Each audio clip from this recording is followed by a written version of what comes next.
மாணவர்களின் ஆடிட்டர் கனவை நிஜமாக்க பிகாம் டிகிரியுடன் சிஏ சிஎம்ஏ ஆடிட்டிங் படிப்புகளையும் இணைந்து படிக்க RD college of commerce and professional studies Perundurai Erode. For admissions call 9843885222.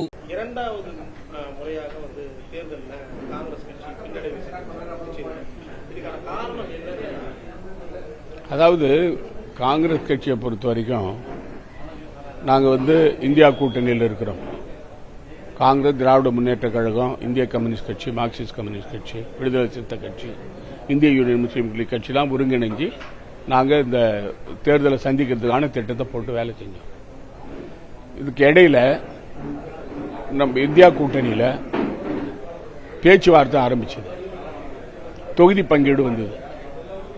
தொகுதி பங்கீடுல உள்ள குளறுபடிகள், கருத்து வேறுபாடுகள் வந்து அது தேர்தலில் பிரதிபலிக்கின்ற வேலையா போச்சு, நிலைமையா ஆயிடுச்சு.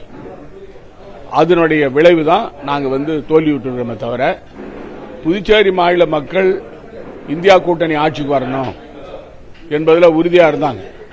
ஆனா எங்க கையில் இருந்த நாங்க தான் நழுவு விட்டுட்டோம்.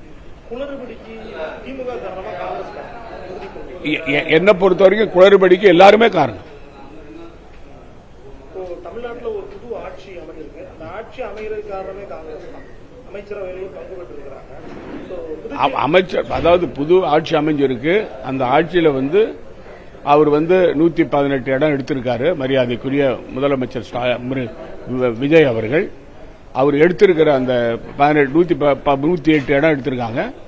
அது மீதி இதுக்கு வந்து ஆதரவு கேட்டாரு. தலைவர் ராகுல் காந்தி அவர்கள் ஆதரவு கொடுத்தாங்க, கார்கே அவர்கள் ஆதரவு கொடுத்தாங்க. அதனால நாங்க வந்து ஆட்சி அமைக்கிறதுக்கு நாங்க மட்டும் இல்ல, எல்லா கட்சி சேர்ந்து ஆட்சி அமைச்சுக்கிறாங்க. வெளியில இருந்து ஆதரவு கொடுத்தாங்க, நீங்க நேரடியா உள்ள மட்டும் ஆதரவு கொடுத்தாங்க. அடுத்து உள்ளாட்சி தேர்தல், நாடாளுமன்ற தேர்தல் ஒரு பெரிய அக்ரிமெண்டே போட்டிருக்கீங்க. அவர்கிட்ட பேசும்போது அவர் அதை ஏத்துக்கிட்டாரு. அதனால அக்ரிமெண்ட் போட்டிருக்காங்க.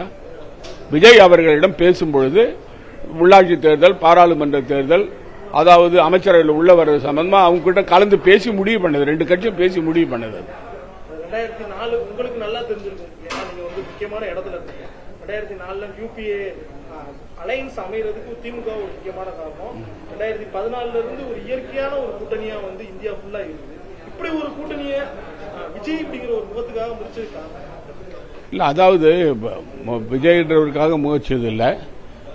அதாவது உங்களுக்கு வந்து பல ஆண்டு காலம் நாங்கள் வந்து திமுக கூட்டணியில வந்து பயணித்திருக்கிறோம். பல முறை ஆட்சி அமைஞ்சிருக்கிறோம், பல முறை எதிர்கட்சியாக இருந்திருக்கிறோம், பாராளுமன்றத்தில் வெற்றி பெற்று ஆட்சி அமைச்சிருக்கிறோம், சட்டமன்றத்தில் வெற்றி பெற்று ஆட்சி அமைச்சிருக்கிறோம். தமிழ்நாட்டை பொறுத்த வரைக்கும் நாங்கள் வெளியில இருந்து நம்ம சட்டமன்ற உறுப்பினர்கள் திமுக அரசுக்கு ஆதரவு கொடுத்திருக்கிறாங்க. புதுச்சேரியை பொறுத்த வரைக்கும் அவங்க வந்து வெளியில இருந்து எங்களுக்கு ஆதரவு கொடுத்தோம். இப்படிதான் பயணிச்சிருக்கிறோம். இப்ப வந்து விஜய் அவர்கள் ஆட்சி அமைக்கிற சமயத்தில் அவருக்கு அறுதி பெரும்பான்மை இல்லாத காரணத்தினால, அதாவது காங்கிரஸ் கட்சியுடைய தலைமை முடிவு செய்து அவருக்கு வந்து ஆதரவு கொடுக்கணுன்றத முடிவு செய்ததன் விளைவாக அதுல மாற்றம் ஏற்பட்டிருக்கு. அதாவது அரசியல்ல பல மாற்றங்கள் வரும், கூட்டணிலாம் மாறும். இது வந்து இது சகஜம். பல அரசியல் கட்சிகள்ல கூட்டணி மாறுவதற்கான வாய்ப்பு. இப்போ உங்களுக்கு தெரியும், அகாலிதள் பிஜேபி கூட இப்ப இல்ல, அவங்க கூட இல்ல. மாயாவதி இருந்தாங்க, இப்ப இல்ல. முலாயம் சிங் யாதவ் கட்சி முதல்ல இருந்தது, இல்ல. பல கட்சிகள், அதாவது பல மாநிலங்களில் வந்து உத்தவ் தாக்கரே இருந்தார், இப்ப அவங்க வந்து எங்க கூட்டணியில் இருக்காங்க. கூட்டணி மாறும்.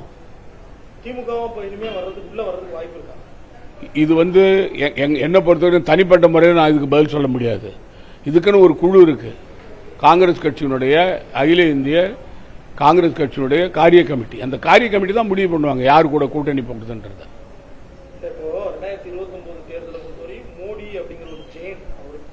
வீழ்த்தணும் அப்படின்னா எல்லாரும் ஒற்றுமையா செயல்படணும் அப்படிங்கறதுக்காக இந்தியா கூட்டணி அமைச்சது. இந்தியா கூட்டணியில திமுக வந்து மற்ற மாநில கட்சிகளை சேர்த்து ஒரு முக்கியமான ஒரு பங்கு. ஒரு கட்சி உடையிறது பெரிய பின்னடைவுன்னு பாக்குறாங்க. இல்ல, அதாவது வந்து திமுக பொறுத்த வரைக்கும் பாராளுமன்றத்தில் அவங்களுக்கு பெரும்பான்மையான பாராளுமன்ற உறுப்பினர் இருக்காங்க. அவங்க வந்து திமுக வந்து அந்த இந்தியா கூட்டணியுடைய முக்கியமான அங்கமாக தான் இன்ன வரைக்கும் இருக்கிறாங்க. இது வந்து தொடர்ந்து நம்ம பயணிக்கும் போது இந்த மாற்றம், தமிழ்நாட்டில் மாற்றம் ஏற்பட்ட பிறகு திமுகவுடைய நிலைப்பாடு எப்படி இருக்குன்னு தெரியல. அதுக்கு பிறகுதான் சொல்ல முடியும். திமுகவோட தலைவர் ஸ்டாலின் என்ன சொல்றாரு அப்படின்னா, அவரோட அறிக்கையில தெளிவா கொடுக்கிறாரு, வெளியில போனது பெரிய விஷயம் கிடையாது, நானும் ஒத்துக்கிறேன், ஏன்னா வந்து கவர்மெண்ட் ஃபார்ம் பண்ணணும். ஆனா காங்கிரஸ்காரங்க சொல்லாம கொள்ளாம போயிட்டாங்க அப்படின்னா அதாவது ஒவ்வொரு கட்சியினுடைய நிலைப்பாடு, சில கட்சிகள் சொல்லிட்டு போவாங்க, சில கட்சி சொல்லாமல் போவாங்க. இதை பொறுத்த வரைக்கும் அவருடைய கருத்தை அவர் பதிவு செஞ்சிருக்காரு. என்னை பொறுத்த வரைக்கும் தனிப்பட்ட முறையில் திராவிட முன்னேற்ற கழகத்தை சொல்லிட்டு போயிருந்தா நல்லா இருக்குன்றதான் என்னுடைய கருத்து. இப்போ இந்தியா கூட்டணியை பொறுத்தவரையும் திமுக இருக்கா அல்லது காங்கிரஸ் இருக்கா, இல்ல ரெண்டுமே இருக்கா? எங்க இந்தியா கூட்டணியில திமுக இருக்கா? இன்னைய வரைக்கும் எல்லா கட்சியும் ஒன்னா தான் இருக்கு. என்னென்ன கட்சி சார்? தமிழ்நாட்டில் என்னென்ன கட்சி? தமிழ்நாட்டில் என்னென்ன கட்சி இந்தியா கூட்டணியில இருக்கு? தமிழ்நாட்டிலையா? அதாவது தமிழ்நாட்டை பொறுத்த வரைக்கும் இந்தியா கூட்டணியில் விடுதலை சிறுத்தை இருக்கு, இந்திய கம்யூனிஸ்ட் கட்சி இருக்கு, மார்க்சிஸ்ட் கம்யூனிஸ்ட் இருக்கு, இந்திய யூனியன் முஸ்லீம் இருக்கு, காங்கிரஸ் கட்சி இருக்கு. திராவிட முன்னேற்ற கழக நிலைப்பாடு எனக்கு தெரியாது. நீங்க திராவிட முன்னேற்ற கழக தலைவர்களை தான் கேட்கணும். தமிழக வெற்றி கழகமும் இருக்கு. அப்படி பார்த்தா தமிழக வெற்றி கழகமும் இது வந்து விஜய் சார் கிட்ட கேட்க வேண்டிய கேள்வி என்கிட்ட கேட்கறீங்க. தமிழக வெற்றி கழகம் இருக்கணும் இல்லன்னு யாரு முடிவு பண்ணலாம்? இல்ல யாரு முடிவு பண்ணணும்? எல்லாரும் தான் நண்பர்கள். எனக்கு இதுல என்ன இருக்கு? புதுச்சேரியை பொறுத்தவரையும் இப்போ எல்லா தொகுதியிலையும் கணிசமான வாக்குகளை வந்து தமிழக வெற்றி கழகம் வாங்கியிருக்கு. காங்கிரசுமே ஓட் பேங்க் ரீதியா பரவாயில்ல, சீட்ஸா தான் இல்லை.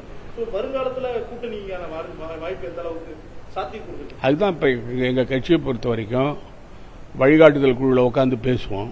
அது மட்டும் இல்லாம கட்சி தலைமையில் என்ன சொல்றாங்களோ, எந்த கூட்டணியில் பயணிக்கணும்னு சொல்றாங்களோ பயணிப்போம்.